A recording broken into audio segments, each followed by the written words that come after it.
Hawthorne इन एक पुराना और भव्य होटल जो एक पहाड़ी इलाके में स्थित था, अपनी खोई हुई भव्यता और इतिहास के लिए प्रसिद्ध था। यह होटल कई सालों से पर्यटकों का स्वागत करता आया था, लेकिन इसकी दीवारों में एक खौफनाक रहस्य छिपा हुआ था। पुराने लकड़ी के फर्नीचर, खंडहर जैसी दीवारें और जर्जर छत इसे और भी रहस्यमय बनाते थे। हालांकि होटल में हमेशा कुछ अजीब घटनाएं होती रहती थी, लेकिन कभी भी किसी ने इन घटनाओं के बारे में विस्तार से नहीं बताया था। मेहमानों और कर्मचारियों के बीच गाहे गाहे ये चर्चा जरूर होती कि रूम 213 कुछ विशेष था, लेकिन पूरी जानकारी कोई नहीं जानता था। किसी ने इसे भूतिया कमरा कहा था, तो किसी ने इसे विलेन कमरा माना था।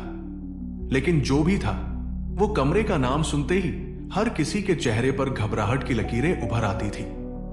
रूम 213 के बारे में जब भी कोई बात करता, तो होटल की हवा में एक अजीब सी सिहरन दौड़ जाती। राधिका, एक युवा और उत्साही यात्रा प्रेमिका जो भूत प्रेत में विश्वास नहीं करती थी, अपने अगले गंतव्य की तलाश में होटल के रिसेप्शन पर खड़ी थी। वो अनजान थी कि उसने जिस कमरे को बुक किया है, वो होटल के सबसे खतरनाक और रहस्यमय कमरे में से एक है। जब रिसेप्शनिस्ट ने उसकी बुकिंग के बाद चाबी दी, तो वो थोड़ा झिझकते हुए बोला, अगर आपको कोई परेशानी हो तो कृपया कॉल करें। राधिका ने हल्के से मुस्कुराते हुए कहा, धन्यवाद, मैं ठीक हूं। लेकिन रिसेप्शनिस्ट की आंखों में एक अजीब सा डर था। राधिका ने चाबी ली और लिफ्ट की ओर बढ़ गई। होटल का वातावरण कुछ अजीब था। वो लॉबी में होते हुए भी एक हल्का सा दबाव महसूस कर रही थी, जैसे कोई उसकी उपस्थिति का इंतजार कर रहा हो। उसने इसकी अनदेखी करने की कोशिश की और लिफ्ट के बटन को दबा दिया। जब राधिका रूम 213 में पहुंची, तो उसने देखा कि यह कमरा थोड़ा धुंधला और पुराना था। कमरे का हल्का सा मंद रोशनी से भरपूर माहौल और ठंडी हवा ने उसे थोड़ी घबराहट महसूस कराई। कमरे में एक अजीब सी गंध थी, जैसे ये बहुत सालों से किसी ने इस्तेमाल नहीं किया हो। दीवारों पर चिपकी हुई पुरानी वॉलपेपर की परतें और जंग लगे बत्तियों के स्विच के नीचे की छाया उसे और भी डरावनी महसूस हो रही थी। राधिका ने खिड़की से बाहर झांका, लेकिन बाहर का दृश्य पूरी तरह से ढका हुआ था, जैसे होटल किसी खौफनाक स्थान पर खड़ा हो। उसे लगा कि यह सब सिर्फ उसकी मानसिक स्थिति का असर है, लेकिन फिर भी वो अंदर से बेचैन हो गई थी।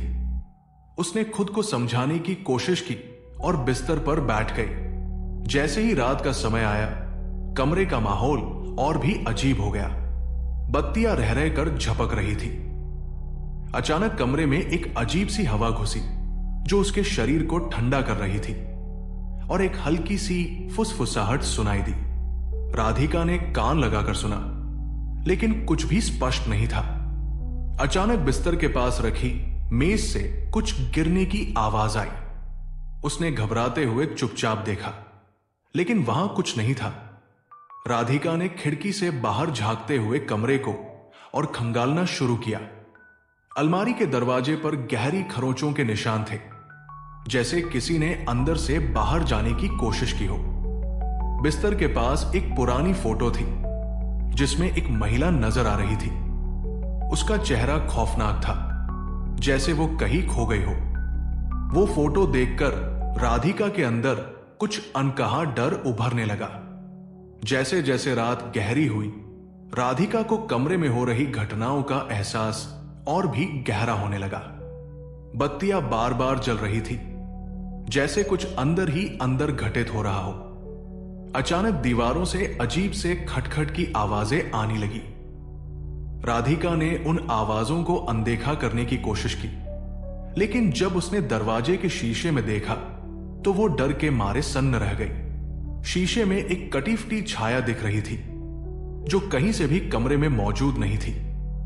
राधिका ने घबराहट में दरवाजा खोला और कमरे का निरीक्षण किया, लेकिन वहां कुछ भी नहीं था। तभी अचानक कमरे के भीतर से कुछ और आवाजें आई, जैसे किसी ने उसे बुलाया हो। वो जल्दी से कमरे में वापस आई और तभी उसकी आंखों के सामने वो महिला आ गई। उसकी आंखें खोई हुई थी और चेहरा डर से विकृत हो चुका था। महिला ने अपनी आवाज में गहरी पीड़ा और घृणा के साथ कहा, तुमसे पहले कई लोग आए थे और उन्होंने मुझे छोड़ दिया। अब तुम नहीं जा पाओगी। राधिका घबराहट में कमरे से बाहर भागने लगी, लेकिन महिला की छाया हर जगह फैलने लगी थी। वो महसूस कर रही थी कि अब वो किसी जाल में फंस चुकी है। राधिका ने कमरे के अंदर की चीजों को उलट पलट दिया, लेकिन सब बेकार था।